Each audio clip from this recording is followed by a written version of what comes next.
रखा जब मेरे नबी ने दुनिया में कदम तो पत्थर तक कलिमा पढ़कर मुसलमान हो गए। प्यारे नाजरीन, हजरत आमिना रजी अल्लाह ताला अन्हा फरमाती हैं कि जब मेरा बच्चा मेरे पेट में था तो मुझे बड़ी अजीब अजीब चीजें नजर आती थीं। अगर मैं घर से बाहर निकलती तो एक बादल का साया मेरे ऊपर आ जाता और मुझे धूप बिल्कुल महसूस न होती। अगर मैं पानी भरने के लिए जमजम के कुएं की तरफ जाती तो रास्ते के पेड़ अपनी टहनियां मेरे सामने झुका देते, जैसे मुझे सलाम कर रहे हों। मैं हैरान होती कि ये सब सिर्फ मेरे साथ ही क्यों हो रहा है। जब मैं जमजम के कुएं के पास पहुंचती तो नीचे का पानी अपने आप ऊपर आ जाता और बिल्कुल मंडेल तक भर उठता।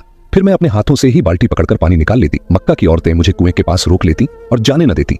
वो कहती, ए आमिना, तुम थोड़ी देर और यहीं खड़ी रहो, वरना तुम्हारे जाने से पानी वापस नीचे चला जाएगा और हमें पानी भरने में बहुत मुश्किल होगी। इसी तरह हजरत आमिना रजी अल्लाह ताला अन्हा फरमाती है कि मैं सुना करती थी कि जब बच्चा पेट में होता है तो माँ को बहुत तकलीफें झेलनी पड़ती हैं। कभी हाथ पांव में दर्द, कभी सर दर्द, कभी उल्टी, कभी बुखार और कभी चिड़चिड़ापन। ये सारी बातें सुनकर मैं सोचती कि अजीब है, मुझे तो पूरे 9 महीनों में कोई तकलीफ नहीं हुई, यहाँ तक कि जब तक मेरा बच्चा पेट में रहा मुझे सर दर्द तक न हुआ। हजरत आमिना को अजीब अजीब ख्वाब भी आते थे। वो फरमाती हैं कि जब मैं रात को सोती तो मुझे ख्वाब आता कि मेरे जिस्म के अंदर से एक नूर निकला है और उसने पूरी दुनिया को रोशन कर दिया है। ये सब देखकर मुझे यकीन हो चुका था कि मेरे पेट में जो बच्चा है वो यकीनन कोई आम इंसान नहीं। पैगंबर हजरत मोहम्मद मुस्तफ़ा सल्लल्लाहु ताला अलैहि वसल्लम जब अपनी माँ हजरत आमिना रजी अल्लाह ताला अन्हा के पेट में थे तो एक रोज आपकी दादी ने आपके दादा को इशारे से बुलाया और कहा, क्या आपको मालूम है ये बहू आमिना बहुत महंगा इत्र लगाती है, मैं तो परेशान हो चुकी हूँ, आप जरा आमिना से इस बारे में पूछिए। ये सुनकर आपके दादा ने कहा, इस बारे में तू ही पूछ लेती, तूने क्यों नहीं पूछा? तो आपकी दादी ने कहा, मैंने कई मर्तबा कोशिश की, लेकिन जब भी मैं आमिना के सामने जाती हूँ तो उसका नूरानी चेहरा देखकर खामोश हो जाती हूँ। आमिना के चेहरे पर इतनी चमक आ गई है कि मैं कुछ पूछ ही नहीं पाती, आप ही जाकर पूछ लीजिए। ये सुनकर आपके दादा ने कहा, तू औरत जात है, घर में रहती है, लेकिन मैं मर्द हूँ, घर से बाहर निकलता हूँ, मक्का में कुरैश का सरदार हूँ। जो भी मुझसे मिलता है पूछता है, ऐ अब्दुल मुत्तलिब, तुम्हारे घर से इतनी इत्र की खुशबू कहाँ से आती है? और हाँ, एक अजीब बात यह है कि इत्र की खुशबू वहीं से आती है जहाँ आमिना जाती है। अगर आमिना रसोई में जाती है तो खुशबू वहीं से आती है, अगर गुसल खाने में जाती है तो खुशबू वहीं से आती है, अगर बैठकी में जाती है तो खुशबू वहीं से आती है। और ये कोई मामूली इत्र नहीं है, न इराक का न मिस्र का, ये तो कोई खास ही इत्र है। इसके बाद आपके दादा हजरत अब्दुल मुत्तलिब ने हिम्मत की और आमिना को बुलाकर कहा, बेटी आमिना, तुझे पता है मैं कुरैश का सरदार हूँ, खाना ए काबा का मुतवल्ली हूँ, बड़ी इज्जत वाला हूँ। जहाँ भी जाता हूँ लोग पूछते हैं, ऐ अब्दुल मुत्तलिब, तेरे घर से इत्र की खुशबू कहाँ से आती है? बेटी, मैं तो इत्र नहीं लगाता, तेरी माँ भी इत्र नहीं लगाती, तू ये इत्र कहाँ से लाती है? ये सुनकर हजरत आमिना की आंखों में आंसू आ गए और वो बोली, अब्बा जान, मैं आपको क्या बताऊं, मैंने सारी जिंदगी कभी कोई इत्र नहीं लगाया, मुझे अच्छे और बुरे इत्र की पहचान भी नहीं, मैंने आज तक किसी इत्र वाले से इत्र नहीं खरीदा। मगर अब्बा जान, मैं आपको एक राज की बात बताती हूँ। फिर हजरत आमिना ने अपने पेट पर हाथ रखा और कहा, अब्बा जान, ये सब इस आने वाले मेहमान की बरकत है, आपने तो सिर्फ खुशबू महसूस की है, अगर मैं आपको और बातें बता दूं तो आप मुझे दीवानी कहेंगे।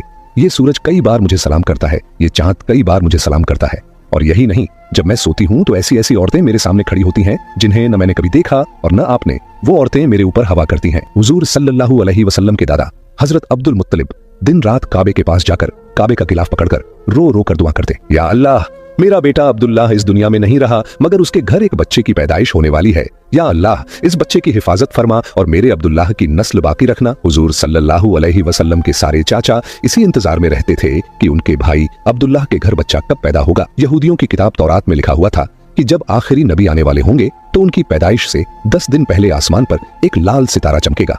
जब हुजूर सल्लल्लाहु अलैहि वसल्लम की पैदाइश में 10 दिन बाकी थे तो आसमान पर वही लाल सितारा निकल आया। उसे देखकर यहूदियों में खलबली मच गई। उनके आलिम ने सब यहूदियों को जमा किया और कहा, देखो, आसमान पर लाल सितारा चमक रहा है, इसका मतलब है कि आखिरी नबी आने वाले हैं। जाओ और मालूम करो कि इस वक्त मदीना मुनव्वरा में किसके यहाँ लड़के की पैदाइश में 10 दिन बाकी हैं। यहूदी मदीने गए और मालूम किया तो बहुत सी औरतें हमल से थीं, मगर किसी का वक्त करीब नहीं आया था। किसी के 2 महीने बाकी थे, किसी के 4। वो आलिम के पास लौटे और कहा कि मदीने में ऐसा कोई बच्चा अभी पैदा होने वाला नहीं। आलिम ने जवाब दिया, अब मक्का जाकर देखो। सारे यहूदी मक्का पहुंचे और मालूम किया कि वहां किन घरों में पैदाइश होने वाली है। लोगों ने बताया, हाँ, यहाँ मक्का में 5 औरतें हैं जिनके यहाँ बच्चा होने वाला है। यहूदियों ने कहा, नहीं, हमें ऐसे बच्चे की पैदाइश की खबर चाहिए जिसका बाप पहले ही इंतकाल कर चुका हो।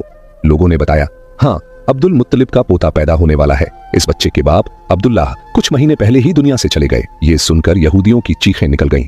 वो रोते चिल्लाते अपने आलिम के पास पहुंचे और बोले, हाय अफसोस, आज नबूवत यहूदियों से निकलकर मक्का वालों को मिल गई। वक्त यूं ही गुजरता गया और आखिर वो दिन आया जिसका सबको बेसब्री से इंतजार था, जिसका इंतजार आसमान, जमीन, परिंदे और हर मखलूक कर रही थी। और फिर वो घड़ी आई आज उस बच्चे की पैदाइश हुई जिसकी वजह से पूरी दुनिया बनाई गई। अगर वो न होते तो शायद ये दुनिया भी न होती। आज उस बच्चे की पैदाइश हुई जिसके लिए चांद 2 टुकड़ों में बांट दिया गया। आज उस बच्चे की पैदाइश हुई जिसकी खातिर सूरज को अपनी जगह पर रोक दिया गया। अल्लाह ने हुक्म दिया, ए सूरज अभी मत डूबना, क्योंकि मेरे हबीब मोहम्मद सल्लल्लाहु अलैहि वसल्लम ने अभी असर की नमाज अदा नहीं की। आज उसी बच्चे की पैदाइश हुई जिसके पास पूरी जिंदगी में जिब्राइल अलैहिस्सलाम 26,000 बार तशरीफ लाए। रात गहरा चुकी थी। हजरत आमिना रजी अल्लाह ताला अन्हा के पेट में हल्का सा दर्द उठा। उन्हें महसूस हुआ शायद आज मेरे बच्चे की पैदाइश होने वाली है। उन्होंने हजरत अब्दुल मुत्तलिब को ये खबर दी। हजरत अब्दुल मुत्तलिब ने मोहल्ले की दाई हजरत शिफा को बुलाकर कहा, आज रात तुम आमिना के साथ ही रहो, क्योंकि मेरे बेटे अब्दुल्लाह के घर बच्चा पैदा होने वाला है। रात धीरे धीरे गुजरती गई। चांद खामोश होकर बादलों में छुप गया। हजरत आमिना फरमाती हैं, जिस रात मेरे घर बच्चे की पैदाइश हुई उस वक्त गरीबी का ये आलम था कि चिराग में तेल जलाने के भी पैसे नहीं थे। यही वो गरीबी की रात थी जिसमें हमारे आका सल्लल्लाहु अलैहि वसल्लम इस दुनिया में तशरीफ लाए। उस रात हजरत अब्दुल मुत्तलिब और उनके सारे बेटे घर के बाहर बैठे रहे। वो सोचते रहे, अगर अब्दुल्लाह की बीवी के साथ कोई हादसा हो गया तो हम फौरन इलाज का इंतजाम करेंगे। पूरी रात कोई नहीं सोया। रात ढलती जा रही थी। चांद खामोश होकर डूब चुका था। हर तरफ अंधेरा ही अंधेरा था। घर के अंदर भी अंधेरा, घर के बाहर भी अंधेरा। सहरी का वक्त हो चुका था कि अचानक हजरत आमिना के पेट में तेज दर्द उठा और वो समझ गईं कि अब पैदाइश का वक्त आ गया है। उन्होंने दाई शिफा को आवाज दी, मुझे दर्द हो रहा है। 1 घंटा पैदाइश का वक्त गुजरा और फिर सुबह होने से कुछ पहले हमारे प्यारे आका सल्लल्लाहु अलैहि वसल्लम इस दुनिया में तशरीफ ले आए। हुजूर सल्लल्लाहु अलैहि वसल्लम की पैदाइश पर 3 बड़ी अजीब निशानियां सामने आईं, जिन्हें देखकर दाई शिफा भी हैरान रह गईं। पहली चीज, जब बच्चा पैदा होता है तो उसकी नाफ मां की आंत से जुड़ी होती है, मगर हमारे हुजूर सल्लल्लाहु अलैहि वसल्लम की नाफ मां की आंत से बिल्कुल अलग थी। दूसरी चीज, जब बच्चा पैदा होता है तो उसके साथ बहुत गंदगी निकलती है, लेकिन हमारे आका सल्लल्लाहु अलैहि वसल्लम जब पैदा हुए तो उनके साथ नजासत का एक कतरा भी नहीं निकला। तीसरी चीज, जब लड़का पैदा होता है तो उसका खतना नहीं हुआ होता, लेकिन हमारे प्यारे आका सल्लल्लाहु अलैहि वसल्लम का खतना मां के पेट के अंदर ही हो चुका था। दुनिया में आपका खतना नहीं किया गया। ये 3 बातें देखकर दाई शिफा घबरा गई और हजरत आमिना रजी अल्लाह ताला अन्हा से बोली, ए आमिना, मैंने अपनी सारी जिंदगी में ऐसा बच्चा नहीं देखा। फिर हजरत शिफा ने हुजूर सल्लल्लाहु अलैहि वसल्लम को अपनी गोद में लेकर एक तरफ जमीन पर लिटा दिया। जैसे ही उन्होंने लिटाया, हुजूर नबी करीम सल्लल्लाहु अलैहि वसल्लम ने अचानक करवट बदली और घुटनों के बल झुककर सीधे सजदे में चले गए। ये देखकर हजरत आमिना रजी अल्लाह ताला अन्हा की हैरानी की इंतहा न रही। हुजूर नबी करीम सल्लल्लाहु अलैहि वसल्लम पूरे 15 मिनट तक सजदे में रहे। फिर आपने सर उठाकर आसमान की तरफ उंगली से इशारा किया और सारी दुनिया को बता दिया, ऐ लोगो, इस दुनिया को पैदा करने वाली जात सिर्फ अल्लाह ही की है। हजरत आमिना रजी अल्लाह ताला अन्हा फरमाती हैं, जब मैंने अपने बच्चे को गोद में लिया तो अचानक देखा कि आसमान के तारे जमीन के करीब होते जा रहे हैं। फिर अचानक एक बादल का साया मेरे कमरे के अंदर आया और मेरी गोद से मेरा बच्चा उस बादल के साये में गायब हो गया। उस बादल के अंदर से एक आवाज आई, ए जिब्राइल अलैहिस्सलाम, इस बच्चे को पूरी दुनिया का चक्कर लगवाओ, इसे सारे नबियों की खूबियां अता करो, इसे यूसुफ की खूबसूरती दो, अय्यूब का सब्र दो, इब्राहिम की दोस्ती दो और दाऊद की मीठी जुबान दो। हजरत आमिना रजी अल्लाह ताला अन्हा फरमाती हैं, थोड़ी देर बाद वो बादल का साया हट गया और मैंने देखा कि मेरा बच्चा फिर मेरी गोद में लेटा हुआ था। सुबह होने ही वाली थी कि दाई शिफा बाहर निकलकर हुजूर सल्लल्लाहु अलैहि वसल्लम के दादा हजरत अब्दुल मुत्तलिब को खुशखबरी देने पहुंची। उसने कहा, ए अब्दुल मुत्तलिब, तुझे पोता मुबारक हो। ये सुनकर रात भर जागे हुए अब्दुल मुत्तलिब के होश उड़ गए। वो इस कदर हैरान थे कि आमिना के घर इतना खूबसूरत बच्चा पैदा हुआ है। सारे चाचा भी अपने भतीजे को देखकर बेहद खुश हुए। यहाँ तक कि जब अबू लहब की बांदी सौबिया ने जाकर अबू लहब को ये खुशखबरी सुनाई, ए अबू लहब, तुझे भतीजा मुबारक हो, तो ये सुनकर अबू लहब इतना खुश हुआ कि उसने अपनी बांदी सौबिया से कहा, जा, मैंने तुझे अपने भतीजे की खुशी में आजाद कर दिया। हजरत अब्दुल मुत्तलिब बहुत बूढ़े हो चुके थे, मगर खुशी इतनी ज्यादा थी कि वो अपने पोते को गोद में लिए काबा की तरफ दौड़ते चले गए। सारे मक्का वाले भी खुशी से नारे लगाने लगे। लेकिन अब्दुल मुत्तलिब ये कहां जानते थे कि उनका पोता वो इंसान है जिसकी खातिर अल्लाह ने ये पूरी दुनिया बनाई। उनका पोता इतना बड़ा इंसान है कि अल्लाह ने मेराज की रात उसे जमीन से उठाकर 7वें आसमान पर अपने सामने बिठाया और उससे बातें की। ये वही पोता है जिसे अगर मायूस देखा जाए और उसकी आंखों में आंसू आ जाए तो आसमानों पर टहलका मच जाता है। हजरत अब्दुल मुत्तलिब ने काबा का गिलाफ पकड़कर अपने पोते के लिए दुआएं मांगी और फिर उसका नाम रखा मोहम्मद। मोहम्मद का मतलब है वो इंसान जिसकी बहुत ज्यादा तारीफ की जाए। ये नाम सुनकर मक्का वाले कहने लगे, ए अब्दुल मुत्तलिब, ये कैसा अजीब सा नाम तुमने अपने पोते का रख दिया है, हमने तो आज तक ऐसा नाम नहीं सुना। मगर अब्दुल मुत्तलिब कहां जानते थे कि यही बच्चा एक दिन इतनी शान पाएगा कि लोग उसके पीछे चलेंगे। एक बार हुजूर अकरम सल्लल्लाहु अलैहि वसल्लम मदीने में अपने सहाबा कराम के साथ बैठे हुए थे। तभी आपके चाचा हजरत अब्बास रजी अल्लाह ताला अन्हु ने फरमाया, ए अल्लाह के रसूल, मुझे बचपन ही से मालूम था कि आप बड़े होकर कोई बहुत बड़े इंसान बनेंगे। हुजूर सल्लल्लाहु अलैहि वसल्लम ने पूछा, ए चाचा जान, आपको कैसे पता चला? तो हजरत अब्बास रजी अल्लाह ताला अन्हु ने जवाब दिया, ए अल्लाह के रसूल, जब आप सिर्फ 2 महीने के थे तो एक रात मैंने आपको देखा कि आप चारपाई पर अकेले लेटे रो रहे थे। मैंने आपको चुप कराने की कोशिश की, मगर आपने मेरी तरफ नहीं देखा, बल्कि अचानक आसमान की तरफ देखकर मुस्कुराने लगे। मैं हैरान रह गया। फिर जब मैंने भी आसमान की तरफ देखा तो मेरी आंखें फटी की फटी रह गईं। मैंने देखा कि चांद आपकी उंगली के इशारे पर नाच रहा है। आप जिधर उंगली ले जाते चांद उधर ही चला जाता। ये मंजर देखकर मैं समझ गया कि आप कोई आम इंसान नहीं हैं। हुजूर सल्लल्लाहु अलैहि वसल्लम ने फरमाया, हाँ मेरे चाचा जान, आप सही कह रहे हैं।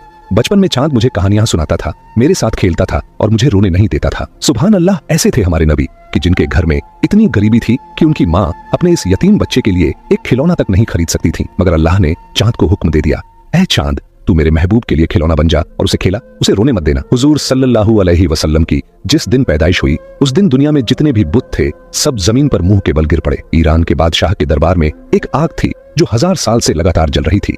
लोग उसकी पूजा करते थे, मगर हुजूर नबी करीम सल्लल्लाहु अलैहि वसल्लम की पैदाइश के वक्त अचानक वो आग बुझ गई और उस बादशाह ने अपने महल में अपनी शक्ल की 14 लाइटें बनवा रखी थीं। मगर हुजूर सल्लल्लाहु अलैहि वसल्लम की पैदाइश पर वो सारी लाइटें जमीन पर गिर पड़ीं। अगले दिन दोपहर के वक्त एक यहूदी आदमी अपना सामान बेचने के लिए मक्का आया हुआ था। वो यहूदी आसमान की तरफ देख रहा था और उसे सारी निशानियां नजर आने लगीं जो आखिरी नबी की पैदाइश की खबर देती थीं। उसने मक्का वालों से पूछा, आज किसी के यहाँ बच्चा पैदा हुआ है? लोगों ने जवाब दिया, हाँ फला फला औरत के यहाँ लड़का हुआ है। ये सुनकर उस यहूदी ने कहा, नहीं, मुझे ऐसे बच्चे के बारे में बताओ जिसका बाप न हो।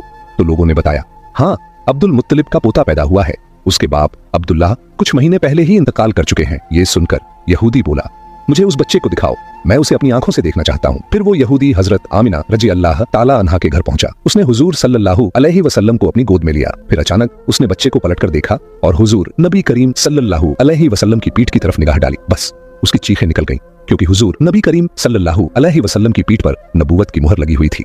जब उस यहूदी ने नबूवत की ये मुहर देखी तो वो रोने लगा और कहने लगा, हाय अफसोस, आज यहूदियों के हाथ से नबूवत निकल गई। यही अल्लाह का आखिरी रसूल है। मक्का के लोग जो पहले से ही हजरत अब्दुल मुत्तलिब से मन में जलन रखते थे, ये देखकर और भी हैरान रह गए कि जो काहिन आता है वो इन्हीं के दरवाजे पर आता है, जो राहिब आता है वही इन्हें खुशखबरी सुनाता है, और जो भी आता है इनके ही बारे में पेशीन गोई करके चला जाता है। लोगों के दिलों में जनाब अब्दुल मुत्तलिब और इस बच्चे के लिए हसद की आग भड़कने लगी। मक्का की सरजमीन पर सैकड़ों बच्चे पैदा हुए, मगर किसी के बारे में ऐसी बातें कभी न सुनी गईं। ये हसद जो पैदाइश के पहले लम्हे से शुरू हुआ, आगे चलकर मजहबी दुश्मनी में बदलने वाला था। यहूदी आलिम फिर पुकार उठा, मैंने इस बच्चे को पहचान लिया है, मैं इसी की तलाश में मक्का आया था। जनाब अब्दुल मुत्तलिब जो दीन इब्राहिमी पर कायम थे और कई राजों से वाकिफ थे, ये सुनकर फौरन बच्चे को वापस घर ले गए और उसे छुपा दिया। 4 दिन तक पैगंबर इस्लाम को पोशीदा रखा गया, लेकिन चौथे दिन अरब का एक बेहद पढ़ा लिखा और मक्का में इज्जत का मकाम रखने वाला शख्स जिसका नाम सवाद इब्ने कारिब था।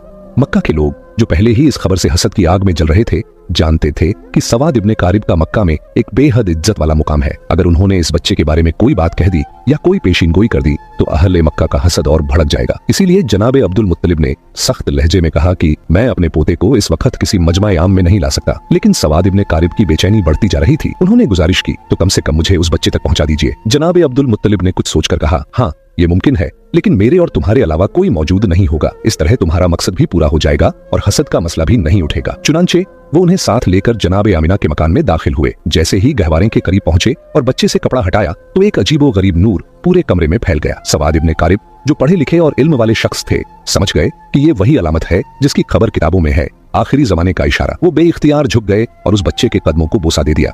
फिर जनाब अब्दुल मुत्तलिब से मुखातिब होकर कहा, आप गवाह रहिएगा, मैं इस बच्चे पर अभी से ईमान ला रहा हूँ। मुझे मालूम है कि मैं उस वक्त तक जिंदा नहीं रहूंगा जब ये बच्चा ऐलान रिसालत करेगा, मगर मैं आज ही गवाही देता हूँ कि ये अल्लाह का आखिरी रसूल है। इस तरह बनु हाशिम के घर वालों के अलावा पैगंबर इस्लाम की पैदाइश के बाद सबसे पहले ईमान लाने वाले शख्स सवाद इब्ने कारिब साबित हुए। ये वाकया हुजूर अकरम सल्लल्लाहु अलैहि वसल्लम की पैदाइश के चौथे दिन का है। फिर 7वें दिन हजरत अब्दुल मुत्तलिब ने अपने पोते का अकीका किया और पूरे मक्का के लोगों को दावत ए अकीका में बुलाया। लेकिन उस वक्त से ही कुछ लोग हजरत अब्दुल मुत्तलिब के दुश्मन बन चुके थे और दिल ही दिल में सोच रहे थे कि अगर ये बच्चा बड़ा हो गया और इसने ऐलान ए नबुव्वत कर दिया तो हमारे लिए तो बस तबाही ही तबाही है। इन हालात में रब ए करीम की मसलहत यही थी कि पैगंबर इस्लाम को कुछ अरसा मक्का की सरजमीन से ओझल रखा गया, ताकि अगर उनके दुश्मन तलाश में यहाँ तक पहुंचे भी तो नाकाम होकर वापस लौट जाएं। मगर दूसरी तरफ दुश्मनों का गिरोह लगातार हुजूर अकरम की तलाश में लगा हुआ था। हजरत अब्दुल मुत्तलिब जो दीन इब्राहिमी पर कायम थे और अपने वालिद जनाब हाशिम से कुछ ऐसे राज नबुव्वत भी हासिल कर चुके थे,